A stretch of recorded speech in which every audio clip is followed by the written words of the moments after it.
La religión demostrada. Los fundamentos de la fe católica ante la razón y la ciencia. Por el reverendo padre Hilaire. Primera verdad. Dios existe. Existe un Dios supremo y eterno, creador y conservador del universo. Pregunta 1. ¿Cuál es la verdad primera que ningún hombre debe ignorar? Respuesta. La existencia de Dios, es decir, de un ser eterno, necesario e infinitamente perfecto, creador de cielos y tierra, absoluto Señor de todas las cosas, a las que Él gobierna con su providencia. Esta es la verdad fundamental, sobre la que descansa el edificio augusto de la religión, de la moral, de la familia y de todo el orden social. Si no hay Dios, la religión es completamente inútil. La moral carece de bases y Dios, en virtud de su santidad, no establece una diferencia entre el bien y el mal, si con su autoridad suprema no hace obligatorias las normas de esa moral, y si con su perfecta justicia no premia el bien y castiga el mal. Es imposible concebir la familia y la sociedad sin leyes, sin deberes, sin las virtudes de la caridad, etc. Y todas estas virtudes, si Dios no existiera, serían puras quimeras. Pregunta 2. ¿Podemos estar seguros de la existencia de Dios? Respuesta. Sí.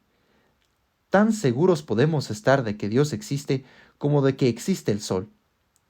Es verdad que a Dios no lo podemos ver con los ojos corporales, porque es un espíritu puro. Pero son tantas las pruebas que nos demuestran, sin lugar a dudas, su existencia, que sería necesario haber perdido por completo la inteligencia para afirmar que Dios no existe. No puede la mente humana comprender la naturaleza íntima de Dios, ni los misterios de la vida divina, pero sí puede establecer con plena certeza el hecho de su existencia y conocer algunas de sus perfecciones. A Dios no lo podemos ver, ciertamente, con los ojos del cuerpo, pero sí podemos contemplar sus obras. Así como por vista de un cuadro deducimos la existencia del pintor, cuya es la obra, puesto que la existencia del efecto supone la existencia de la causa que lo produjo, así también podemos remontarnos de los seres creados al Creador, causa primera de todo cuanto existe. Esto es lo que afirma el Concilio Vaticano I. Abre cita. Con la luz natural de la razón humana puede ser conocido con certeza, por medio de las causas creadas, el Dios único y verdadero, Creador y Señor nuestro. Fin de cita. Orden de nuestra exposición. Primero, principales pruebas de la existencia de Dios. Segundo, falsos sistemas inventados por los impíos para explicar el origen del mundo, su refutación. Tercero, bondades recibidas de Dios y efectos de su providencia. Primero, pruebas de la existencia de Dios. Pregunta 3. ¿Cuáles son las pruebas principales de la existencia de Dios? Respuesta. Podemos citar 7 que nuestra razón nos dicta y que se fundan. 1. En la existencia del universo. 2. En el movimiento, orden y vida de los seres creados. 3. En la existencia del hombre, dotado de inteligencia y libertad. 4. En la existencia de la ley moral. 5. En el consentimiento universal del género humano. 6. En los hechos ciertos de la historia. 7. En la necesidad de un ser eterno. Estas pruebas pueden agruparse en 3 categorías: físicas, morales y metafísicas. Son pruebas físicas las que se fundan en la existencia, orden y vida de los seres creados, la primera y segunda. Son pruebas morales las que tienen por base el testimonio de nuestra conciencia del género humano y los hechos conocidos de la historia, de la tercera a la sexta, de las antes enlistadas. Como prueba metafísica, ya que estas son menos asequibles para las inteligencias comunes, daremos solamente la que se funda en la necesidad de un ser eterno, que es la séptima enlistada. Todas estas pruebas tienen un fundamento común, que es un postulado o principio inconcluso que todo el mundo admite. No hay efecto sin causa. Cualquiera de ellas, tomada aisladamente, demuestra plenamente la existencia de Dios, pero consideradas en conjunto constituyen una demostración irrebatible capaz de convencer al incrédulo más obstinado.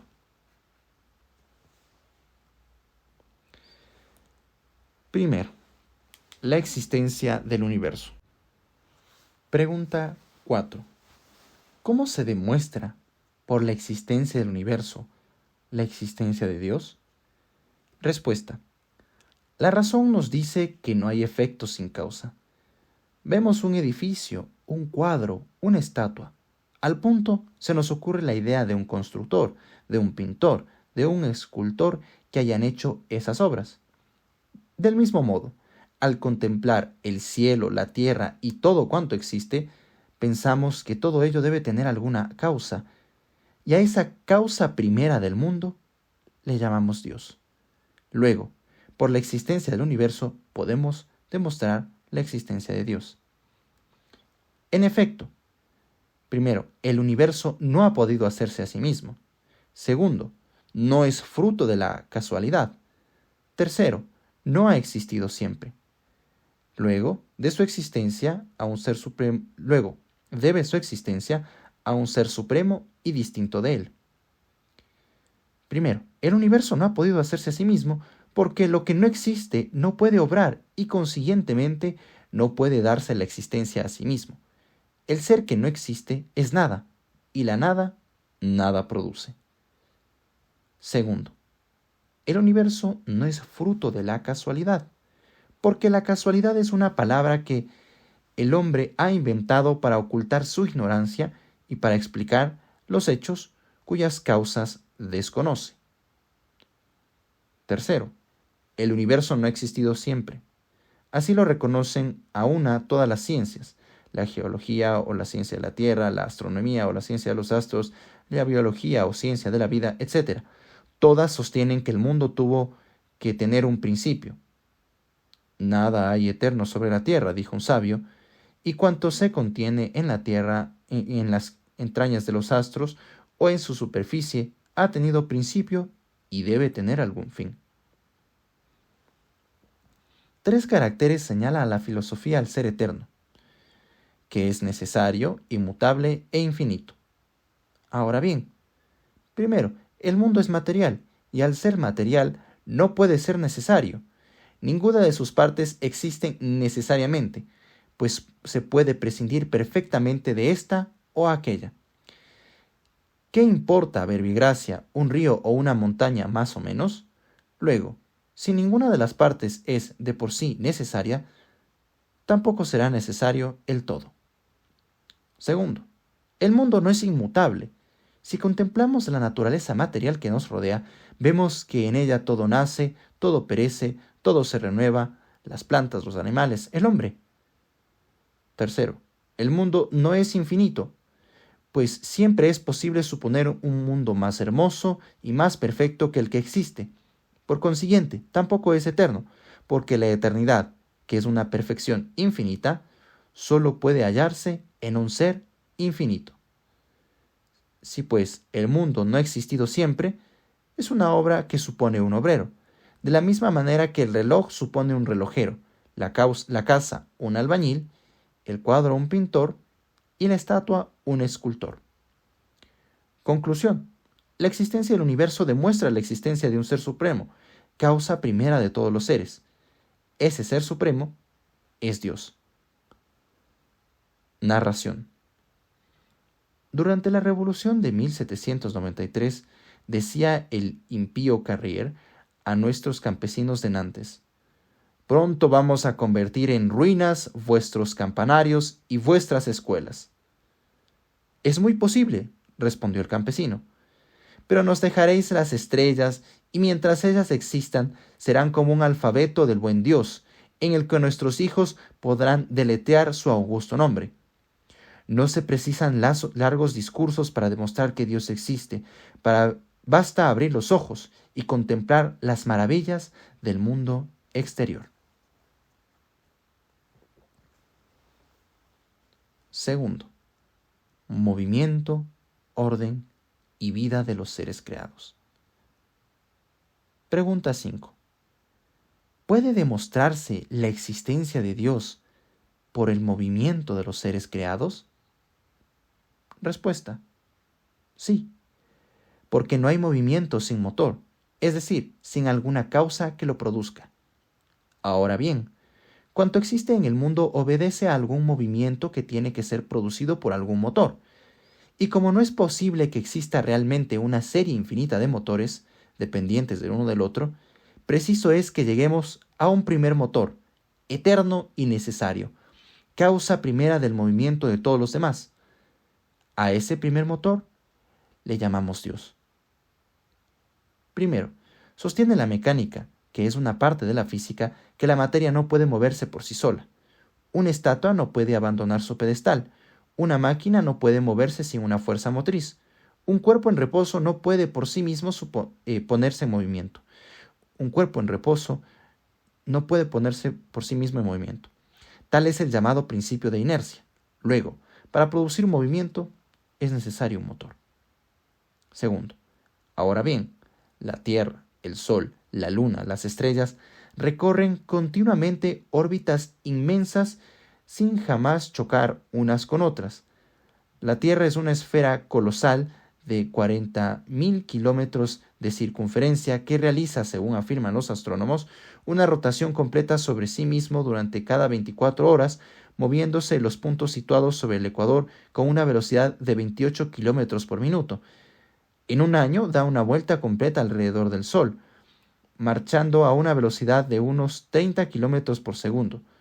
Todos los demás planetas realizan movimientos análogos, y si miramos a nuestra Tierra, vemos que en ella todo es movimiento: los vientos, los ríos, las mareas, la germinación de las plantas. Tercero, todo movimiento supone un motor.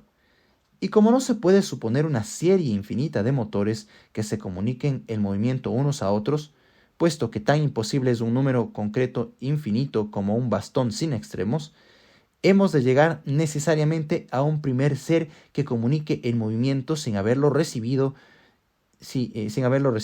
Hemos de llegar a un primer motor que no se ha movido.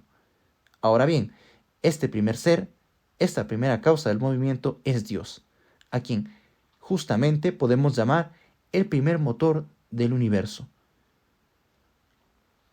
Digno de admiración fue sin duda el genio de Newton, que descubrió las leyes de los movimientos estelares. Pero, ¿qué inteligencia fue necesaria para crear y aplicar esas leyes, lanzando a los espacios esos innumerables y veloces mundos que con tanta regularidad y armonía recorren el universo? Decía Napoleón al general Bertrand en la roca de Santa Elena: mis victorias os han hecho creer en mi genio. El universo me hace creer en Dios. ¿Qué es la más acertada maniobra militar comparada con el movimiento de las estrellas? Pregunta 6. ¿Prueba la existencia de Dios el orden que reina en el mundo? Sí. Todo lo que se hace con orden supone una inteligencia ordenadora. Cuanta más grandiosa es la obra y más perfecto el orden, tanto mayor y poderosa es esa inteligencia. Ahora bien, en todo el universo y en sus menores detalles existe un orden sorprendente. Luego podemos deducir que existe un supremo ordenador y una suprema inteligencia, a quien llamamos Dios. Primero, no se da efecto sin causa, ni orden sin una inteligencia ordenadora. Arrojad sobre el suelo un montón de letras mezcladas. ¿Por ventura podrán producir un libro si no hay una inteligencia que las ordene? De ninguna manera. Reunid en una caja las piezas de todo un reloj. ¿Acaso llegarán a colocarse por sí solas en el sitio que les corresponde para iniciar el movimiento y marcar las horas? ¡Jamás! Segundo, el orden que reina en el universo es perfecto. A cada cosa corresponde un lugar. El día sucede a la noche y ésta a aquel. Las estaciones se suceden unas a otras. La tierra, los cielos, las estrellas, los diversos elementos del universo, todo se encadena, todo concurre a la armonía maravillosa del conjunto. La consecuencia es esta: ese orden tan admirable supone un ordenador. Pero dirá alguno, este orden del mundo, sus combinaciones tan complicadas, esta armonía que admiramos, son efectos de la casualidad. Nada más absurdo y falto de razón. La casualidad no es más que una palabra, hija de la ignorancia, con que se pretende explicar aquello cuya causa se desconoce. Nadie se atreve ya hoy en día a atribuir el orden del cosmos a la casualidad, pero se suele recurrir con frecuencia a las fuerzas o leyes naturales. Indudablemente existen leyes admirables que rigen el mundo visible, como la de la atracción, la de la gravedad, la fuerza centrífuga, etc. Sobradamente conocidas y demostradas son ellas. Pero, precisamente la existencia de esas leyes supone la exigencia de Dios, pues no hay ley si no existe legislador. ¿Quién las dirige? La materia es de suyo inerte, luego, existe un ser distinto que la mueva. La materia es ciega, luego existe un ser inteligente que la guíe, ya que todo marcha en un orden perfecto. Prescindiendo de estas razones, basta explicar rectamente los términos para deshacer el equívoco. Si por naturaleza se entiende un ser real, viviente, personal, que dirige y gobierna todas las cosas, entonces es Dios. Sería entonces cuestión de nombre, pues de hecho equivaldría a admitir su existencia. Pero si por naturaleza se entiende un ser imaginario, un ente de razón, algo irreal e inexistente, entonces es lo mismo que la casualidad, y no por cambiar de palabra se evitará caer en el mismo absurdo. Resumiendo, todo efecto debe tener una causa proporcionada. El orden y la armonía suponen un ser inteligente. El mundo supone la existencia de Dios. Para Newton, el mejor argumento para demostrar la existencia de Dios era el orden del universo. Por eso repetía las palabras de Platón. Vosotros deducís que yo tengo un alma inteligente, porque observáis orden en mis palabras y acciones. Concluid, pues, contemplando el orden que reina en el universo, que existe también un ser sobrenaturalmente inteligente, que existe un Dios. Fin de cita. El mismo Voltaire no pudo resistir a la fuerza de este argumento. Afirmaba que era preciso haber perdido por completo el juicio para no deducir de la existencia del mundo la existencia de Dios, a la manera que, a la vista de un reloj, deducimos la existencia de un relojero. Discutíase un día en su presencia la existencia de un Dios y él, señalando con el dedo a un reloj de pared que en la habitación había, exclamó: «Cuanto más reflexiono, menos puedo comprender cómo podría marchar ese reloj si no lo hubiera construido un relojero».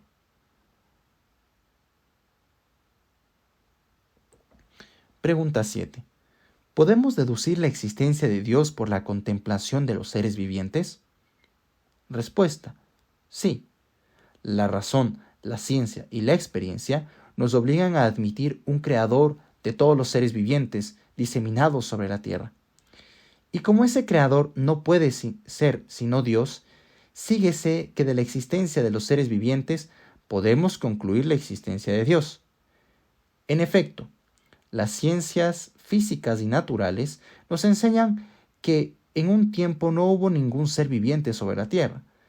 ¿De dónde proviene entonces la vida que ahora existe en ella, la vida de las plantas, la vida de los animales, la vida del hombre? La razón nos dicta que no ya la vida intelectiva del hombre, ni la vida sensitiva de los animales, ni siquiera la vida vegetativa de las plantas pudo haber brotado de la materia. Razón, porque nadie da lo que no tiene, y como la materia carece de vida, tampoco pudo darla. Los ateos no saben qué responder a este dilema, o bien la vida ha nacido espontáneamente sobre la tierra, fruto de la materia por generación espontánea, o bien hay que admitir una causa distinta del mundo, que fecunda a la materia y hace germinar en ella la vida. Ahora bien, después de los experimentos concluyentes de Pasteur, ya no hay sabios verdaderos que se atrevan a defender la hipótesis de la generación espontánea. La ciencia verdadera establece que nunca nace un ser viviente si no existe un germen vital, semilla, huevo o renuevo, proveniente de otro ser viviente de la misma especie. ¿Y cuál es el origen del primer ser viviente en cada una de las especies? Remontad cuanto queráis de generación en generación. Siempre llegaréis a un primer creador de todos los seres vivientes, causa primera de todas las cosas, que es Dios. Es este el argumento del huevo y la gallina, pero no por ser viejo deja de preocupar seriamente a los ateos. Narración. En una casa de familia cristiana, dos de las hijas, después de la comida, leían ambas, junto a una ventana, la historia sagrada.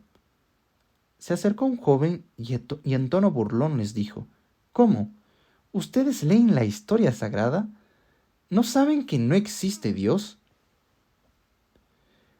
Si está usted tan seguro, respondió la más joven, contéstenos a esta pregunta, ya que tanto sabe. ¿Qué existió primero, el huevo o la gallina? El huevo. ¿Y de dónde salió ese primer huevo?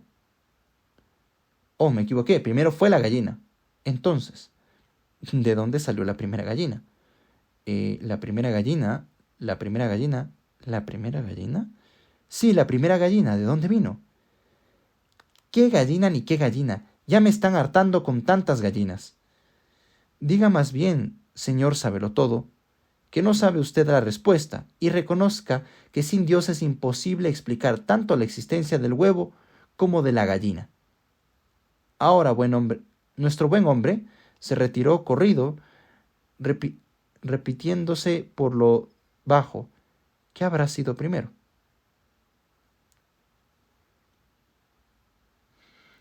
Pregunta 8. ¿Todos los seres del universo prueban la existencia de Dios? Respuesta: sí.